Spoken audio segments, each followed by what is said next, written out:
So yeah, if I say I've squirreled myself, that's the reference I'm referring to. Is people are like, she did what to herself?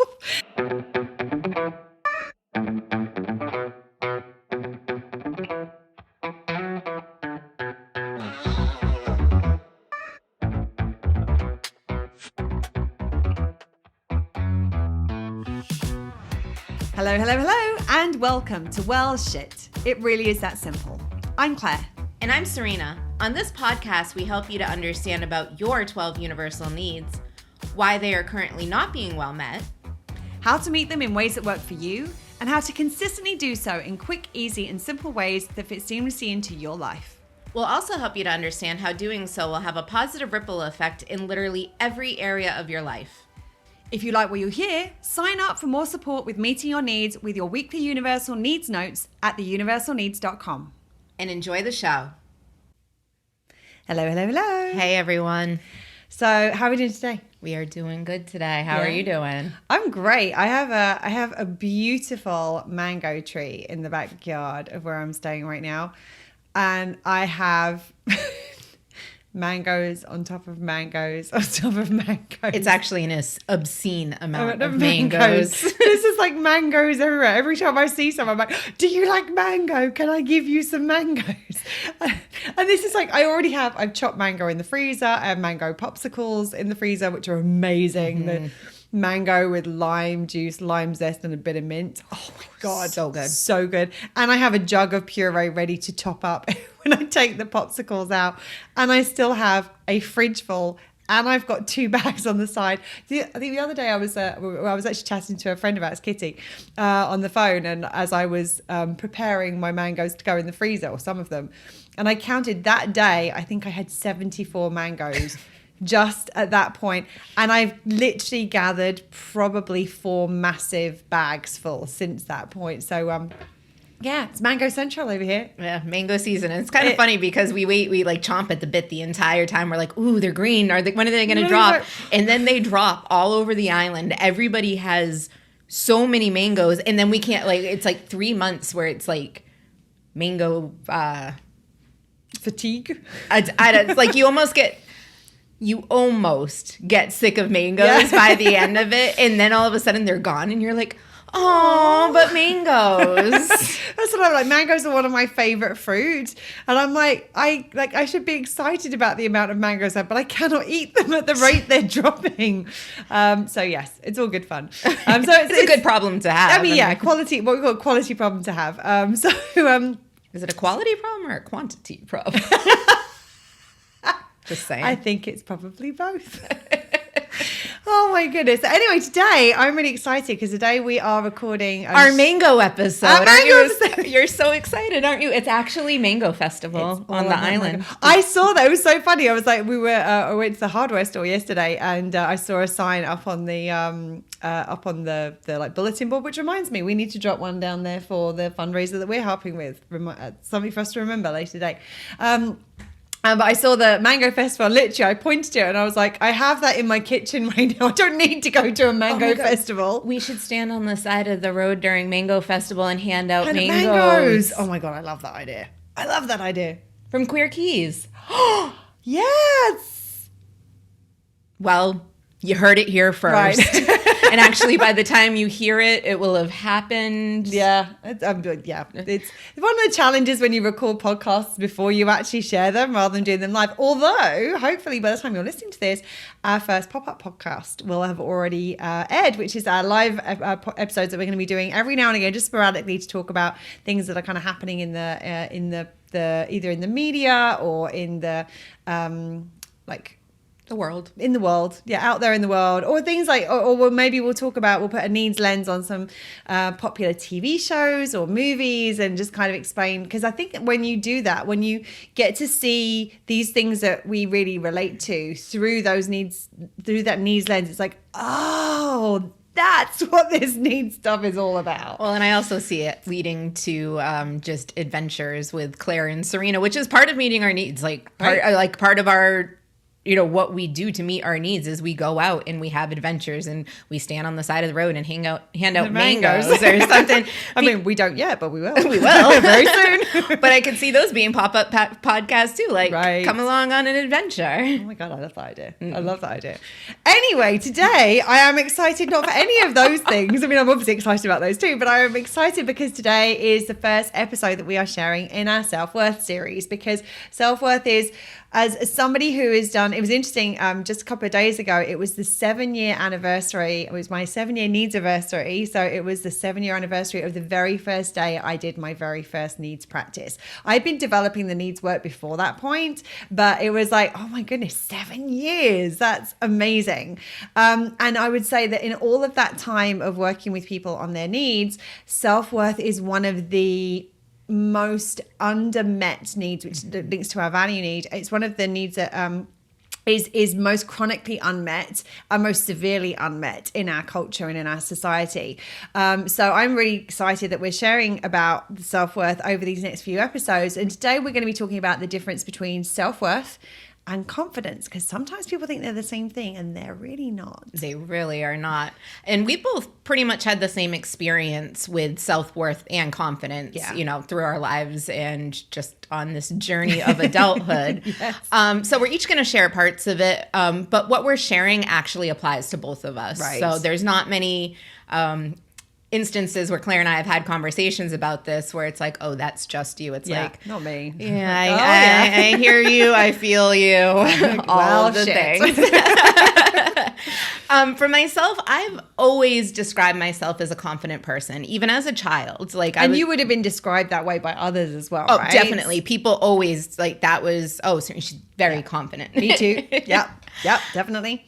But I never actually really had good self-worth. And I didn't even know it at the time. I was like, oh, I'm confident. Look at me being confident. And confidence was something for everybody else, basically. Right. It was the self-worth factor. This was something that had, from a child, the self-worth was overshadowed by confidence. Well, it wasn't really even present. I mean, I'm speaking for me now, but like for me, because I was exactly the same. I was people would have seen me as a very confident child, very kind of just confident, I think is the word they would have used. And even beyond childhood as well. But I never really, it was something I was very good at performing, rather than something I felt like I didn't feel worthy. I just knew how to be perceived as confident. Well, and that's what it is, because confidence is just basically a series of behaviors that, I mean, for me, and I know for you, knowing your situation, we just kind of put them on. Right. It was a performance. It was, confidence is something that I did. It was something that I wore. It was a facade or a mask that I'd put on. And it literally wasn't a performance that I was engaged in. It was a mustering up. You have to get the confidence, and that's, you have to do confident rather than feel. Well, I didn't really feel confident, I suppose, or I wasn't being confident. I was doing confidence. Yeah. No amount of outside performance actually changed how I felt about myself internally, though, which is the ironic part. Because it's like, I'm confident. And then if I looked into myself, I'm like, and it was like a big but. And that was kind of what felt really out of alignment. It's like, no, but I can put on this act. So why can't I feel it internally with myself? And I think both of us kind of did that, took the approach of fake it till you make it. Oh yeah. But we never really made it, because none of the things we were doing were actually going to help with the thing we were missing, which was the self-worth, because we were so focused on the confidence. Well, and it's interesting because I think both of us had it where, as we said, other people described us as confident. So as far as they knew, we were. We were. That's who we were. And it's we're not confident, but we play it on TV. Right. Type of deal. Exactly. Yeah. And interestingly, doing this performance and putting on this confidence, it actually made me feel less worthy sometimes, because I wasn't actually showing the real me. Yeah. And people weren't liking or connecting with the real me. Some people got more of it than others, but it's interesting because I look back and I think, wow, I wonder if I would have gotten along with this person if I was just me and not trying to be who I thought they wanted me to be, who I was trying to be for somebody else. Like, Yeah. I really look back at college and think, wow, it could have been different. And I'm glad it happened the way it did, because it really gives me this kind of contrast and comparison. Very much so. It was the me that felt less valuable was the real me. Right. And it's because I didn't feel like it could be shown to others. I didn't feel like it would be accepted, and I didn't feel worthy enough of my own self-worth, which just now seems mind-blowing to me. Right. And the one thing that I don't think a lot of people really consider is how exhausting it is to play confident. Because it takes effort to keep up that kind of performance, especially when it's not genuinely coming from the inside. It's like, that's when it is a performance, right? It's like when it isn't coming from the inside, it's a performance. It's not something that's genuinely being felt. And if you let down that facade, then somebody sees the crack, and then, then it fractures and it all crumbles apart. Right. So when it's opposite of what I'm actually feeling, it's going to be more work. It's going to take more out of me. It's going to be more energy. And it's never really going to feel right, because it's coming from the head. It's not coming from the internal source of me. Right. And I know, I've shared in the past the experience of what happened around my 30th birthday, where I was being different Claire with all these different people, and all of a sudden they were all going to be in a room together. I was like, oh shit, who am I? But also it's that because I was performing this role, I remember the conversation I had with one of my friends afterwards, where she was the one who advised me and counseled me in that time. You need to just be yourself, and those that matter will love you still, and those that don't won't. And I remember the moment where she realized that she was also one of the people who hadn't seen the real me, and she was like, oh shit, I didn't think it was going to apply to me. And I'm like, yeah, it's kind of applies to everybody, because I wasn't really being my real self with anybody. And it's interesting how this performance is something that I wouldn't say I could only do, but it was so much easier to do when there were other people watching, when I had an audience for the performance. And it's funny because I remember this one day, we were walking with some friends of ours. We were visiting friends who were in Wales, and we were going for this beautiful walk along this lovely beach. We were on the Gower Peninsula, and I was with a group of people who were not necessarily unconfident, but they wouldn't have described themselves as confident. They certainly would not be people who would just go up to random strangers. And I was known for somebody who would be willing to do that, because I was great at performing confidence. And I remember that we were walking with, I think I was walking with my mum, dad were with us as well. And my mum at the time couldn't walk long distances. I mean, she can walk even less distances now. But at the time, I remember we decided we were going to walk to, as we were walking along the beach, there were these fishermen who were fishing on the you don't say. on the shoreline, and we decided we were going to walk to this particular fisherman. And at a distance, we were we were trying to decide what we thought the fisherman's name was. And obviously, we were in Wales, and the friends who were there, one of them was Welsh, so we were kind of coming up with what Welsh names that could be.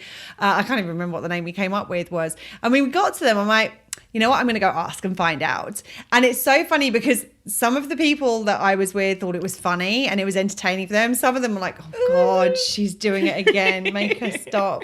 But I think the interesting thing about it is if I'd just been on my own, I probably wouldn't have done that. But with other people there, I could perform the role of a confident person because I was doing it for their benefit really more than I was for my own. And when I began doing my work around my needs, like the universal needs, I realized how low my self-worth actually was, how I didn't feel enough, and I never had done. And when I realized that worth, what self-worth really is, because through the work of through my work with the trunk of the universal needs tree, which just a quick overview for those of you who maybe have jumped into this episode or maybe haven't listened to some of the others. There are 12 universal needs. They fall into 4 groups. The 4 groups correspond to the 4 different sections of a tree. So we have the survival tree, the survival trees. Yes, we have the survival trees. No, we have the survival needs, which are the roots of our tree. We have the intrinsic needs, which are the trunk of the tree. We have the expansive needs, which are the branches of the tree, and we have the enriching needs, which are the leaves and the fruit of the tree. So as I began working with the trunk of my universal needs tree, which is the intrinsic needs, which are all the needs that relate to our internal well-being, I finally began nourishing the need that was connected to my self-worth, the value need that we were talking about before. And slowly and surely over time, I started to recognize my innate worth. And this is the thing that people don't seem to realize, that self-worth isn't about what you do or how much value you can bring to a situation. Self-worth is recognizing that you have worth simply because you exist, for no other reason, just because you exist. And I started to recognize that innate worth, not because of what I was doing, not because of my skills or my abilities, not because of how other people saw me, not about what other people liked about me, just simply because I existed. I had worth as a human being. And being able to recognize that and feel that from the inside out was how I started to connect to this real feeling of self-worth and having my self-worth cultivated. And I learned that we're all worthy of having our needs met simply because we exist. So not only do we have worth because we exist, but because we exist and because we have worth, we are worthy of having all of our needs met. Simply because we exist. We don't have to do anything. We don't have to earn it. We don't have to prove it. We don't have to deserve it. We do deserve it simply because we exist. And from this place, I realized that authentic self-worth is something that is cultivated from the inside out, rather than this external performance that I've been putting on, that we've both been putting on for all of those years. For other people. Right. And sometimes I think for myself, but it was a protection for myself. I wasn't doing it to feel confident because I didn't feel confident. It was a way of trying to keep safe by performing this role that would mean that people wouldn't see the vulnerable sides of me underneath. So again, for people, because you're worried about what they're going to see. Exactly. Very rarely. I mean, and there are times I could, I stand in the mirror and muster up that confidence. But very rarely are you putting on that performance for yourself, because it's a performance. So why you're not? Yeah, absolutely. So the thing about it is that this self-worth being this thing that comes from the inside out, it is something that comes from having your value need well met. And by well met, we mean more at the green end of the spectrum than the red end of the spectrum. I'd go back and listen to our episodes about how to get your needs met. I've got a feeling it's episode 3 that we go into that in, where we talk about the red-green spectrum in a little bit more detail. But at a very superficial level, the red ways of meeting needs are the kind of more draining, less empowering, less nourishing ways of meeting our needs. The green ways are the more healthy, more empowering, more nourishing ways of meeting our needs. So it's when we say we're meeting it well, we're meeting it more at the green end of the spectrum. We're meeting it consistently, and we're meeting it consistently in the ways that work particularly for us, because the way that my value need gets met and the way Serena value needs get met, the ways that work particularly well for each of us are probably going to be different, as they are for everybody. And they change. Yes. And it varies depending on where you're at, what your state is, what your capacity is, all those sorts of other things as well. So when you recognize that this having the value need well met is the way that we actually get this self-worth met. This is not something you can put on from the outside and have it change what is happening within. And this is the whole kind of fake it till you make it illusion. But as Serena was saying, actually the faking it creates more of a disparity between the level of confidence we're portraying and our actual sense of worth, because we don't feel worthy of showing the real us because people are responding to this mask that we're putting on. And so by the faking it till you make it is just continue faking it, because you're never going to get to a point where you actually feel confident from faking it, not genuinely. This is something that you have to cultivate from the inside rather from the outside. I just got this weird comparison. I'm like, it's almost like an actor. Like, you can't expect an actor to play an astronaut and then like all of a sudden they're like, I'm an astronaut now. I mean, I'm sure that has happened where somebody has found some sort of joy in something they never thought they could before, but like the chances are, I played one in a movie and that's where it ended. And really with confidence, when you're acting it, you're just playing it for the time being. Right, exactly. And it's that, that's actually a really good example of that metaphor of the actor, because the actor puts on this thing. And sometimes they do method acting where they try and kind of get inside the role, which is why it feels more authentic, because it's like they're connecting to the feelings. But in actual fact, the only way you're really going to act like an astronaut is if you actually go through and it's one thing you want to do and you go and do the training, all those sorts of things, then you be the astronaut. It's something it's not something you're performing, it's something that you are. And it's the same thing with the difference between confidence being doing, this performance we're putting on, and self-worth being something that we actually get to the point becomes a part of our identity. It's who we are. And the thing about it is that when you know it and you feel it, when you actually know your value, when you actually feel your value, it changes how you show up in life. Oh my goodness, in every single area. It's like, because you're not doing it, you're not showing up in a way to prove anything. You're not doing it as a performance. Just knowing that you are worthy and therefore behaving worthy, like acting, not acting as in like a performance, but take the actions that you take, the choices that you make, your decisions, the things you say and do are behaving as somebody who is worthy. How you treat yourself, how you interact with others, how you treat other people. If you recognize you're worthy, you don't need to put somebody else down to feel good about yourself. Likewise, it will change what you will accept from others in interacting with you. If I feel worthy and you're treating me in a way where you're not treating me in a way where you're showing that I'm worthy, then chances are I'm probably not going to interact with you as much. And so it also changes how you treat others, because someone who knows their worth also recognizes it and sees it in other people as well. And they treat all people like they're worthy because they are. And it's like, once you get that, hold on a second, this is something that I am and I have and I be because I exist. Mm-hmm. Oh, hold on a second, you exist too. Oh, that means you have it. Oh, and you exist too. And so you must have it too. So we start relating to other people as if they're worthy as well. You should probably talk about some interconnectedness stuff during the program or something. That's an interesting thought. Like, we need to be mindful of how the way that we meet our needs affects other people. Yeah, we should put that in the program.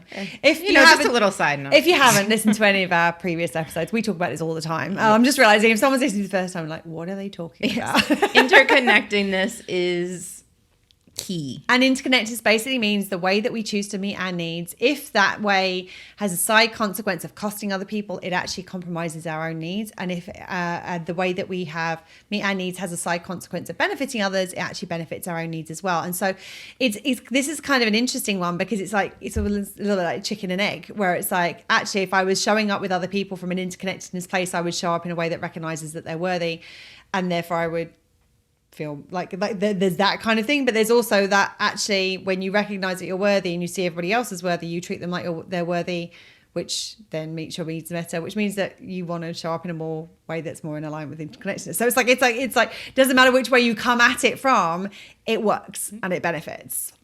It sounds like a good thing you got going there. Oh, isn't it cool? Well, shit, that makes sense. So the big thing to remember is that other people can affect confidence, but they cannot affect your self-worth. And this is because people have the... I know that we kind of prepared what we were going to say. So I'm going to challenge us. I'm going to challenge us on that as we are recording.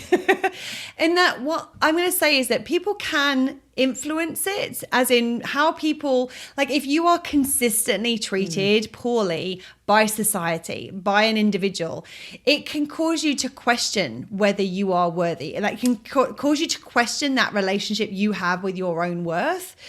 The more robust it gets, the less that other people can affect self-worth. So I wouldn't say that people can't affect it, and I know I'm probably the one that wrote that in the first place. So it sounds like I'm challenging what Serena's saying. I'm actually challenging what I've said. Other people can influence. Yes, absolutely. But confidence, because confidence is that external, it's for other people. That's the reason it's more vulnerable. I just wanted to say that I think that self-worth is obviously something that it's how we relate to our sense of worth. And depending on our experience and depending how other people treat us, we can sometimes internalize that. However, once our needs are better met, that becomes a little bit more robust and a little bit more resilient to those sorts of things. So I'm sorry, I had to jump in there. No, that's actually, I mean, I'm glad you did, because yes.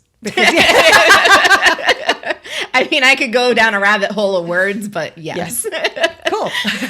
So why do people have the ability to, or how do they have the ability to affect our confidence? And that's because it's a performance for the benefit of others. So how they respond to that performance can affect how we feel, and how we adapt to that performance going forward. So if they react poorly to our performance, we may change it up to get a better... That's not working, try something else. Right. Or if it's working well, this works. I'm going to keep going with this one. Yes. But when you have an innate sense of self-worth, people can no longer affect that to the same extent. To the same extent, and from the internal knowing. Yes. Yeah. They can influence the mental. Well, they can influence that internal knowing as it kind of permeates through our experience. So we can sometimes question our sense of knowing if we're in that. As I said, if we are in an oppressed group and we have been consistently told by society that we don't have worth and we don't have value. In those moments, sometimes that yes, we can do things to cultivate our self-worth, and still we're working, it's like an uphill battle because we're constantly working against this experience that we're having. Or if we were in an abusive relationship, for example, where somebody is consistently putting you down, sometimes it can affect that internal, because we're filtering our experiences, and that may affect how our internal guidance is kind of set. But because this is an internal thing, it's like how we relate to our own self-worth, it is like one step removed from this confidence performance thing. So actually, if we get that really strong and really solid, you could have somebody do the same sort of things to you and it wouldn't affect you in the same way, because you can be like, that's not in a it's part of the reason I think that other people's behavior can affect our sense of self-worth is because most of us believe we're inherently unworthy because of how our society is set up, how our culture is. We're constantly bombarded with messages that we're not good enough. We're not thin enough. We're not successful enough. We haven't got enough money. We're not thin enough. We haven't done enough. Did I say thin twice then? Yes. That's how big of an issue. We're being bombarded. We're not a good enough mom. We're not good enough in our career. There's this constant bombardment of images and messages that we're not good enough, and it's used to sell to us a lot of the time. And so I kind of squirreled myself in the middle of that. Sorry, if you don't know the term, if you've not seen the movie Up, there's a dog in the movie Up who's like he'll be like on a track and he'll be having a conversation, he'll be doing something, squirrel. And then he'll say squirrel. So yeah, if I say I've squirreled myself, that's the reference I'm referring to. Is people are like, she did what to herself? Yes, squirreled myself in the middle of that. Where was I going with that? It's a role reversal. Back. Are you going to start swearing today too? Oh, I might do. Drop an F-bomb in the middle of it. What I was basically trying to say is that how that can affect when we've being bombarded by these things, that sometimes that can affect our internal thing. But we can once we cultivate that sense of self-worth, that's where I was going with this. Because we've been bombarded by these messages that we're not good enough, often we have this internal feeling that we're not good enough. And what that means is that when someone comes along and does something that can be interpreted that we're not good enough, it's triggering that thing that we already believe about ourselves. And so that's the reason that it's like, oh yeah, okay, yeah, I'm not good enough. Oh yeah, I'm not good enough. Oh yeah, I'm not good enough. However, if we build that internal resource of feeling good enough, of feeling worthy, when this external thing happens, it doesn't have that same place to trigger inside of us. It doesn't have that same place. It's not landing on a belief that we already hold about ourselves. So yes, it might diminish us a little bit, but in actual fact, we can return to that. Hold on a second. No, that's not true. I am worthy. And that this how somebody has treated me, that's about them. It's not about me and my worthiness. So, and then you meet your needs and you resource yourself, and it's like, oh, okay. Yes. Actually, no. I need to remind myself I am. Because it could be as simple as, hold on a second, someone's behavior has me momentarily questioning my worth. And that actually the way that we meet the need is by reminding myself, hold on, no, I am worthy. Oh, okay. Yeah, I am. Yeah, that's where we are again. Mm-hmm. And that need gets met again. And that's why we talk about how simple, quick and easy sometimes the meeting of the needs can be. And different circumstances, different situations, different people can be different things. But sometimes it can be as simple as that. So that's why I'm saying it can sometimes affect that internal thing. And our resilience to that increases exponentially when we know how to meet our value need. Well, since you've gone on that, I think it's important to kind of point out why are some of the reasons why it doesn't affect as much your self-worth as it would your confidence. Yeah. The first is because it's not in an attempt to prove anything. Right. Like we said, confidence is a lot for other people, not for yourself. But when you have an innate sense of self-worth, you're not trying to prove it. You show up and you're like, I'm worthy. I showed up. Well, and sometimes that confidence is trying to feel good enough. Like sometimes you are doing it for yourself. It's like, I'm trying to prove I'm good enough. Look, so I will finally feel good enough. You don't need to prove anything to yourself or to anybody else. Absolutely. It's also not for anybody else's benefit or for their gaze. Like you're not doing it because of somebody else. You're not doing the selfless stuff that, you know, which... Yeah. Recovering. Episode 2, The Wisdom of Joe Tribbiani. Go check it out about being self-first. And it's also when you have an innate when you have an innate sense of self-worth, say that 3 times fast. It's something it's something that you're living and being because you know it to be true. Yeah. It's not the act, it's just how you operate and show up because it is your truth. And you know that like this is who I am, and then your every thought, choice, action, behavior, things you'd say, things you do are coming from that place. Yeah. And it's also something that comes from the self. So we did say that people, you know, as Claire pointed out, there can be effects to your, you know, your sense of self-worth, but nobody else can give you self-worth. Nobody else can take it away. They can influence how you feel about it, but the more strongly you connect to it, and as Claire said, the more consistently and on the green end of the spectrum that you do so, the more strongly that you connect to it, the more strongly you feel it, and the stronger you are in of the knowing of it. And that it's not about anybody else's perspective or actions anymore. Those won't affect it. It's what comes from you. Yeah, they're not going to affect it to the same extent that resilience is. And it's interesting. We need to do a podcast episode on resilience actually, because spoiler alert, what we're going to share in that episode, we'll go into a little bit more detail than I'm about to do right now. But resilience is basically what ends up happening is that when something affects us, it affects our needs. And so resilience is the speed and effectiveness at which we can return to a state of having our needs met when something has impacted them. So if we know how to meet our needs really well, that resilience is better because it decreases that time. Immediately we can go, okay, what's this impact? It's impacted this need, this need, this need, this need. Okay, if I make this need, this need, this need, this need, oh look, I'm back again. And it's that speed of resilience. And this is the thing, is that we become far more resilient in terms of our self-worth when we know how to meet these needs. So let's give some examples from our own life of like how these things have affected us and the difference it's made for us. So one of the things for me was the value in what I charge. And this is a big thing because so often a lot of our value is based on what we earn. And also when we're doing something new, we often don't know our value to be able to feel that we can ask for the money that is actually in alignment with the value that we offer. It's interesting because like when I first started out on this journey, and I was, people that I've worked with various business coaches and people are like, oh my God, you're incredible at what you do. You should be charging this amount.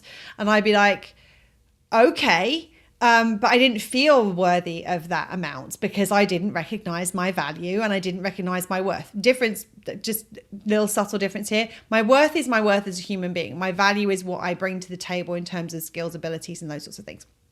And I didn't recognize either of those. It's the truth of the matter at that point in time. So what I would do is I would feign confidence. So when I was like having these conversations with potential clients, I'd be like, so this is what I charge. But my energy around it was always like really incongruent because I'm like, this is what I'm worth on the outside. And on the inside, I'm like, these going, are you sure? Really? I'm not convinced. And so the performance would get even stronger on the outside. Yes, this is what I want. So it was a very weird experience.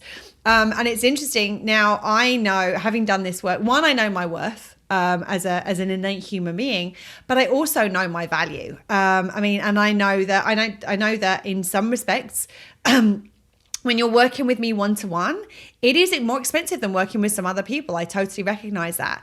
What you get when you work with me is often very different to what you get working with other people. I'm getting a lot of nods from Serena's side of the screen. And you're also getting my years of experience, or the research I've done, or the learning I've done from different teachers and all those sorts of things. Just as somebody who's experienced this from many sides of the coin, because of course I have multiple sided coins besides 2.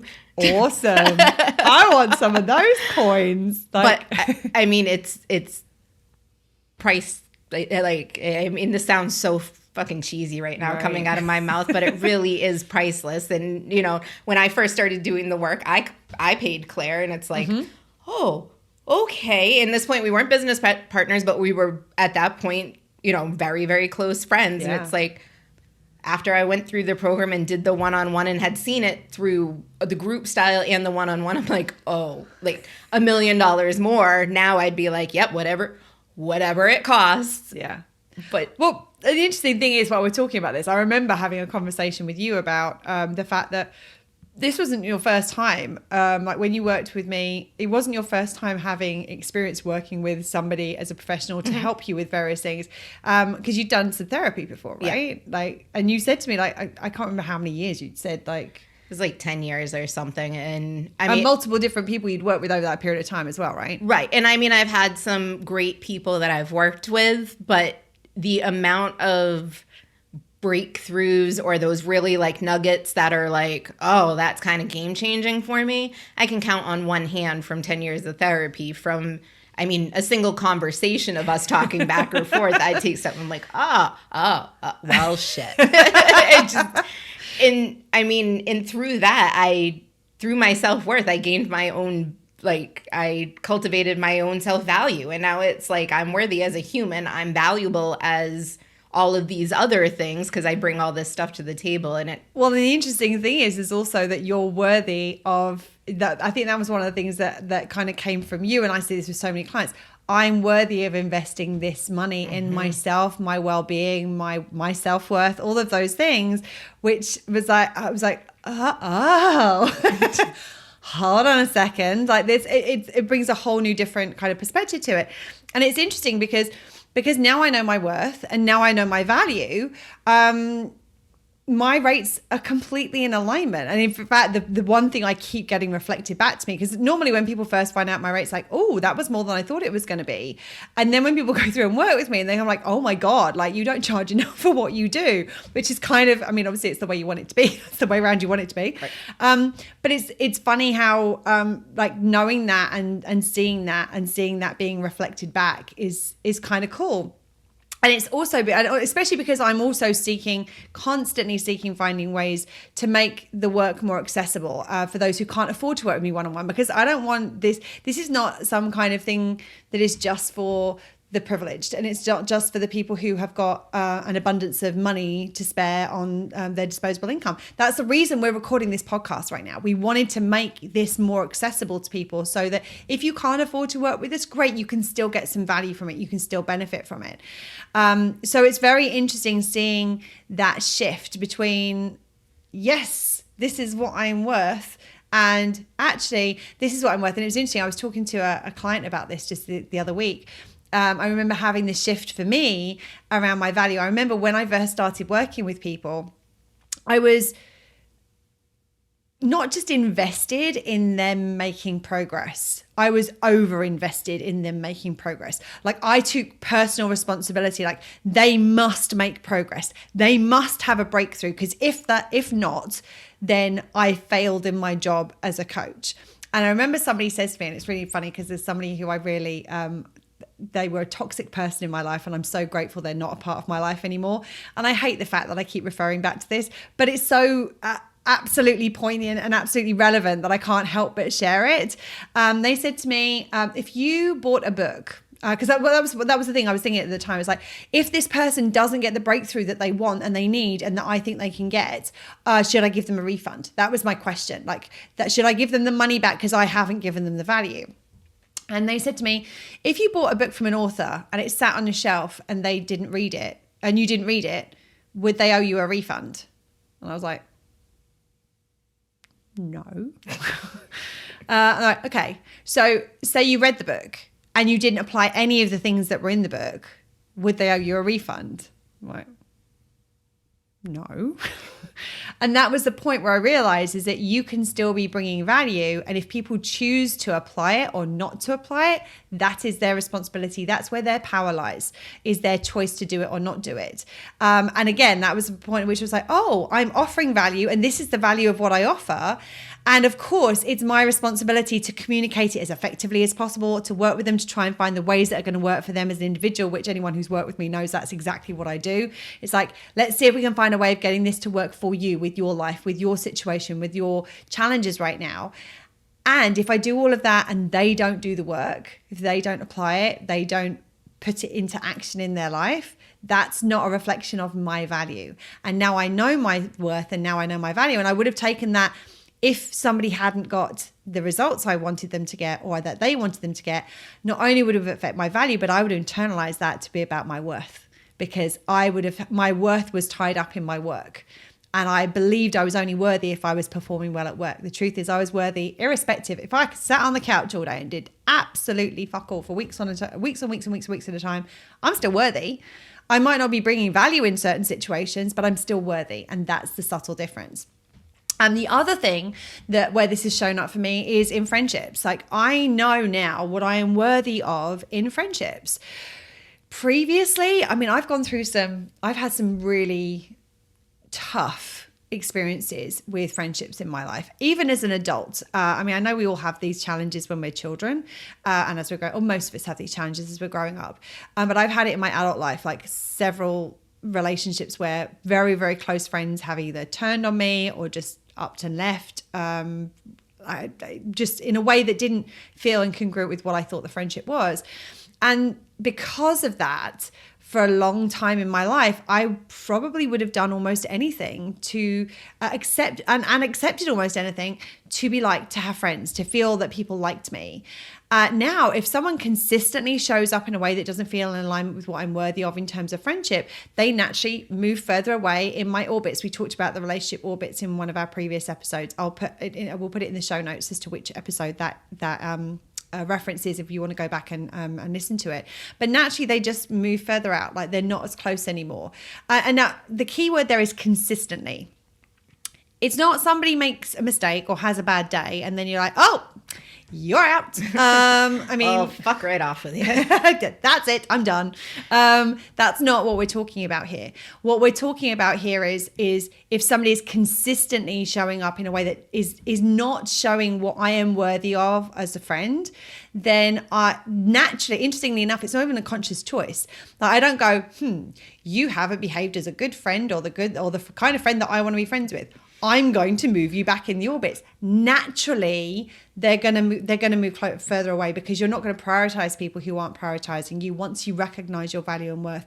And also, you're not going to feel safe enough around them to have them close. So naturally, they just move further away. And sometimes those they just keep going, and they keep going, and they keep going until they go into Serena's screen and off into the distance. Sucked into a wormhole. But the thing I want to mention also, you're talking about relationships and friendships that have kind of seemingly ended. The way that the orbits work for Claire and myself, you move further back. Very rarely does somebody actually get sucked into a wormhole, never to be seen again. Yeah. It's just, it gets further back and it's like, oh, I can still see you. And if you need something and you show up in a way that's more in alignment with, what serves us for everyone, us both, sure, we can work on moving you closer again. Like it's well, you naturally move closer again. That's the thing. It's like if you're further in orbit and then all of a sudden that person starts consistently showing up and builds trust and heals the wounds that have been caused by whatever has happened that caused them to move further away, they naturally get closer again. And I have got friends who have done this. They've kind of fluctuated in orbit, not because there's been this massive issue. Sometimes there have been those moments where there's been a big issue, and we've gone through it. We've talked about it and how they've shown up. It's like, yeah, you're really showing up in alignment with what I want in my friendships. And that naturally I trust them more. Naturally, I want to get close to them. Naturally, I want to spend more time with them.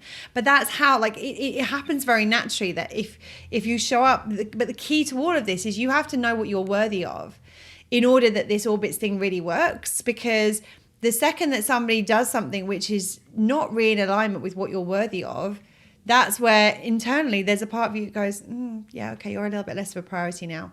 And when they do it again, oh, you're a little bit less of a priority now. And then they do it again, oh, a little bit less of a priority now. And then all of a sudden, maybe they go, oh, shit, hold on a second. I'm really sorry. I recognize what I did there.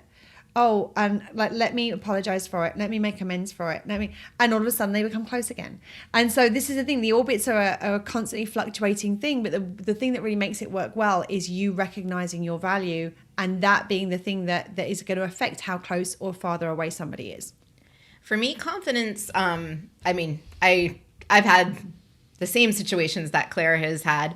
But when we were talking about this episode, what really resonated was the fact that for me, confidence created a competition, but self-worth actually eliminated the game for me. And I say that with like 100% like grounded confidence. Like this isn't a line or...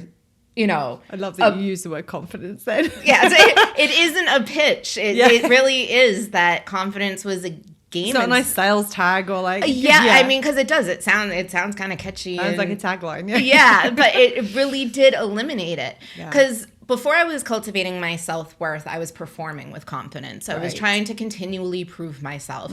And I was constantly concerned how other people saw me and what they thought. And that was in every situation. Relationships, friendships, business, everything. It was all about the other people, not really about myself. And what that did is it often kind of pushed me to a place of selfless, where I was doing things for everybody else's benefit, not taking into consideration myself. Self first wasn't even but underneath the surface. Right. It was actually rooted in selfishness. Yes, unmet needs. Yes. Yeah. We'll put the link in the show, or the episode in the show notes if you want to episode 2. Revisit the self first again. When it pushed me, like we said, pushed me into the place of selflessness, it also pushed me into a place of consistent competition. And this competition was with others. I had to compete to get to where I wanted to be if somebody was above me or better than me. But more importantly, and where it was actually more present, was the competition within myself. It was a competition between who I was yesterday and who I could be today, tomorrow, and who I wanted to be. But when I cultivated the self-worth... I just got to jump in there, because I think that competition aspect within the self is so... It's often sold as like a positive thing. Like, it's like, don't be in competition with anyone but yourself. And it's like, if you're in competition with yourself, you're trying to beat yourself. Like, you're trying to do better than you were.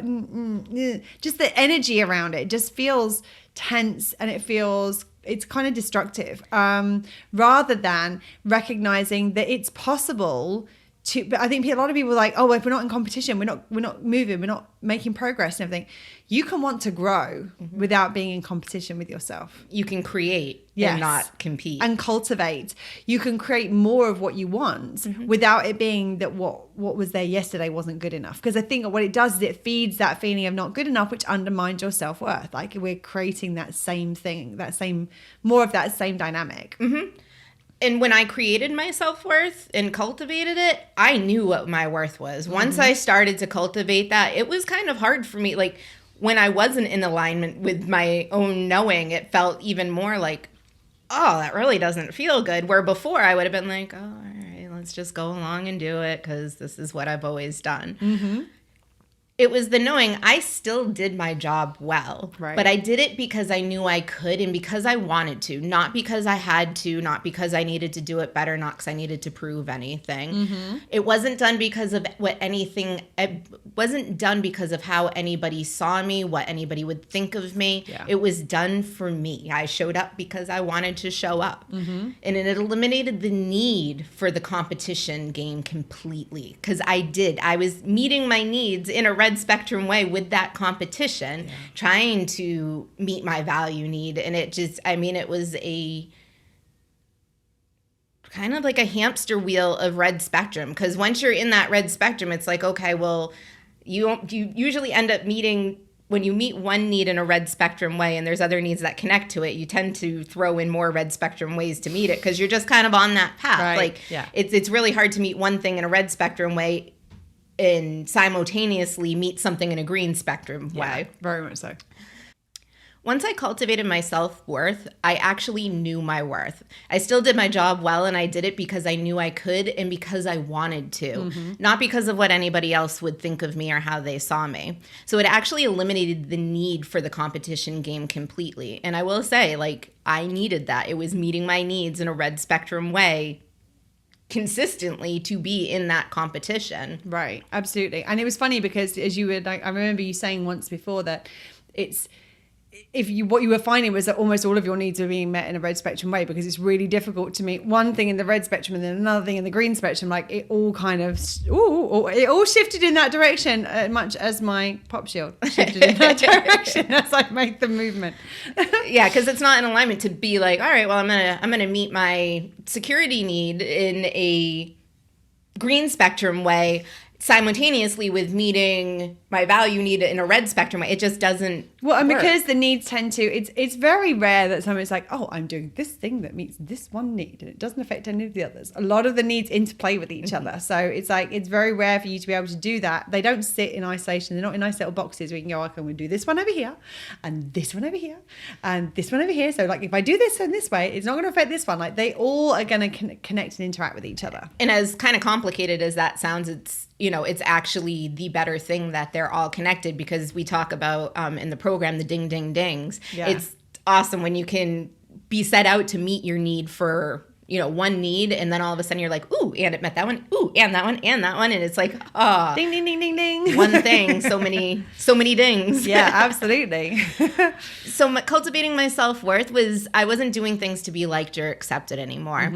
It meant I didn't care what the vast majority of people thought of me, which was such a change in how I had kind of grown up been for most of your life. Really. Certainly was for me, yeah. And those people who didn't treat me with respect just got further away in the orbit. And it's actually episode 17, What to Do When You're Waiting for an Apology That Will Never Come, that we talk in depth about the orbits.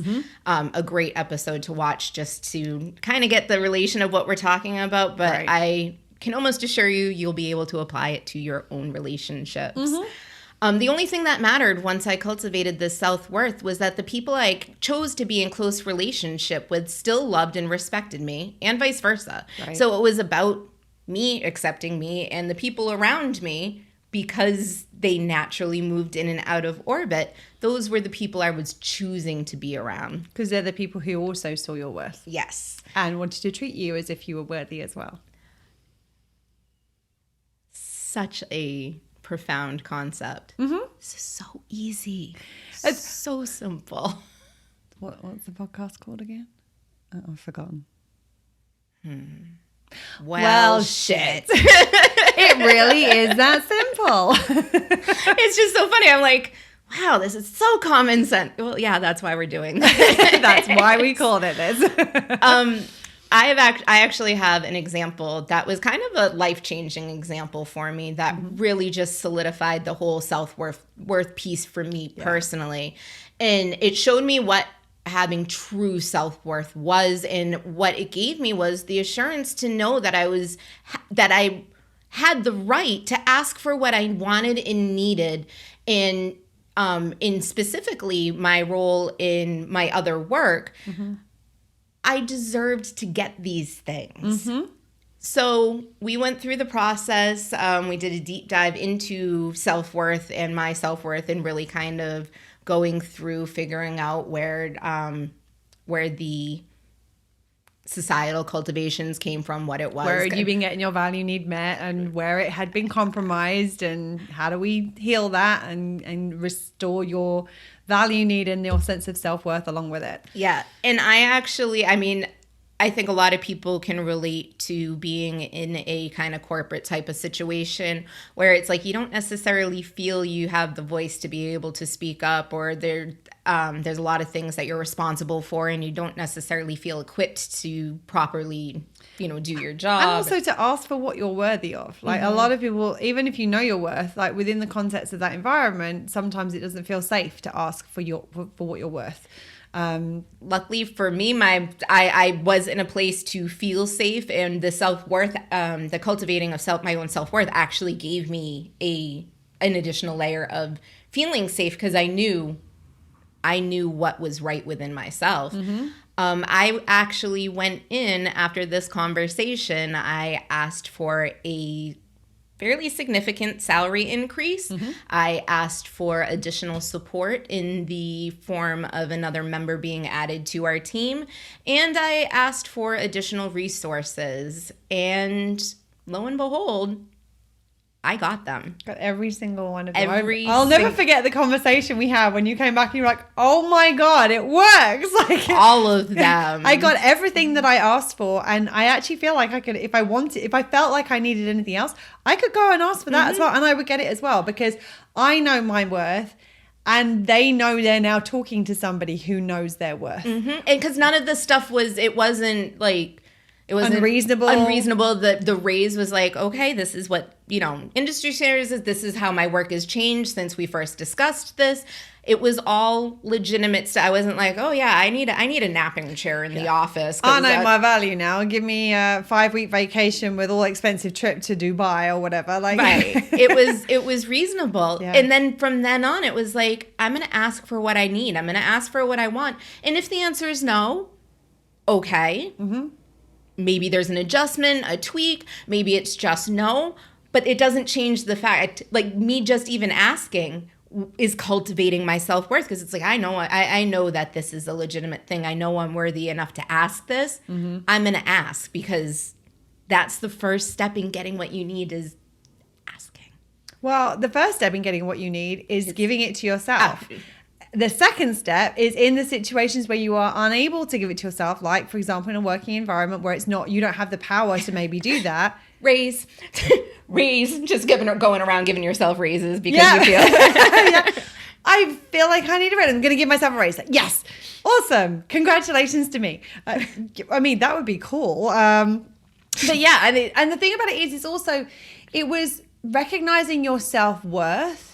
It didn't become a way to try to get your personal power need met by trying to get more than you were worthy of to try we're worthy of getting our needs met. But in terms of that corporate environment, it's like, I'm not going to ask for something that is outlandish or out of alignment with what I'm really worth because I don't need to do that. I've got what I need to be able to meet my needs and what is in alignment with what I need to do my job. That's basically where it's at. And it's funny that you mentioned the personal power aspect because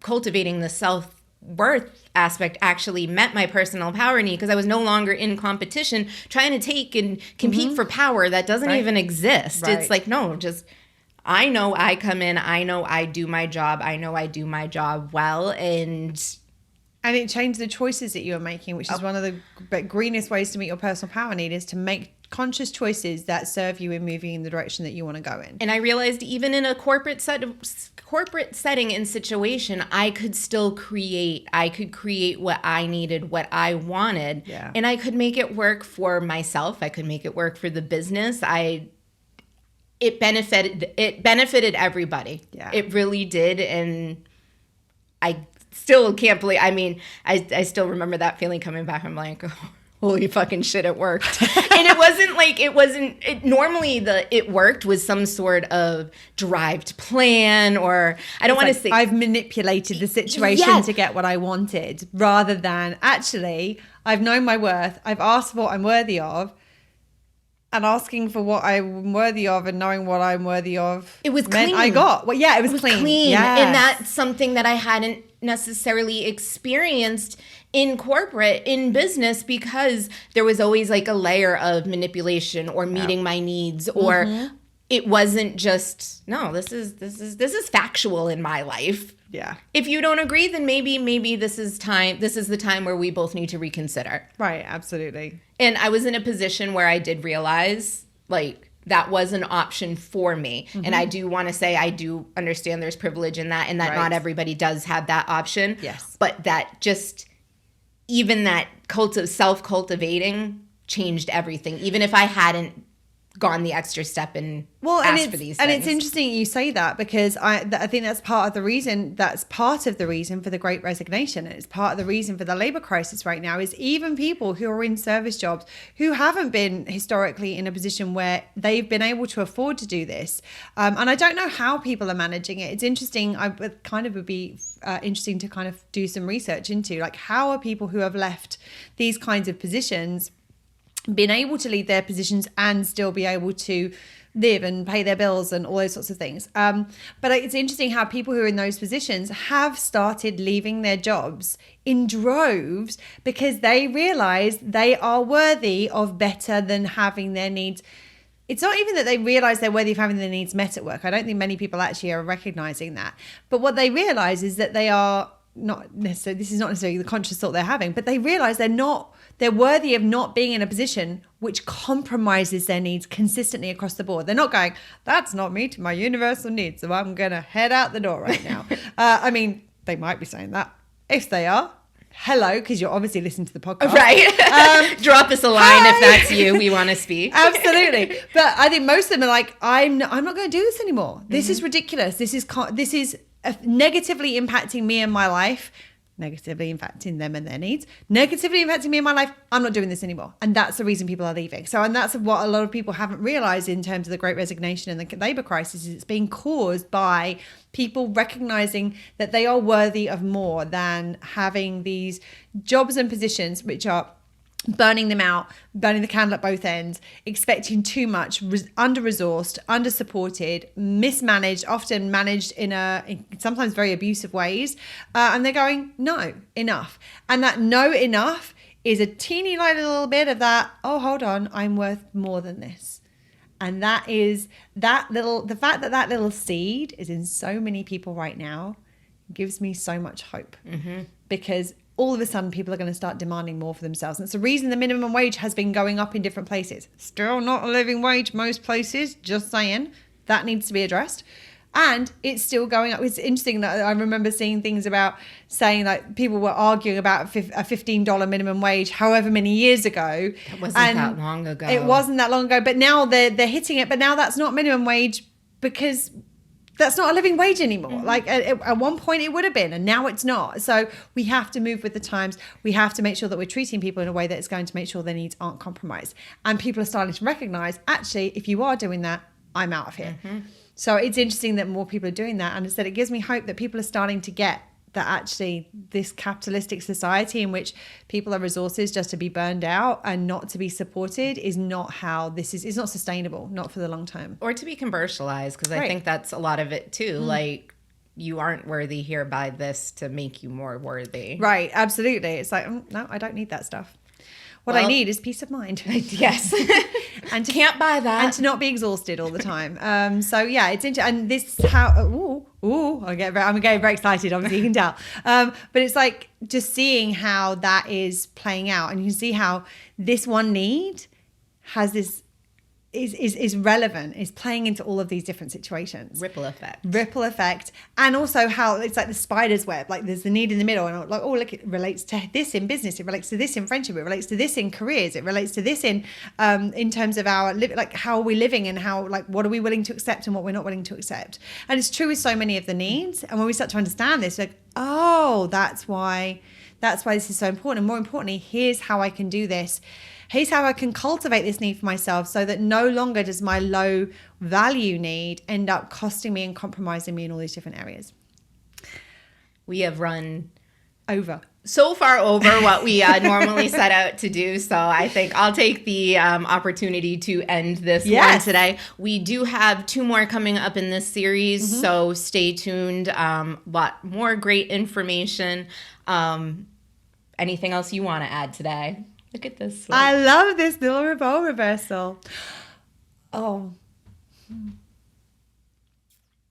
trying to remember what you normally say in these circumstances. I'm not used to being on this side. No. I'm good. I'm good. You want me to finish up? All right. Well, thank you for listening. We really appreciate you. Remember to take care of yourselves, stay safe.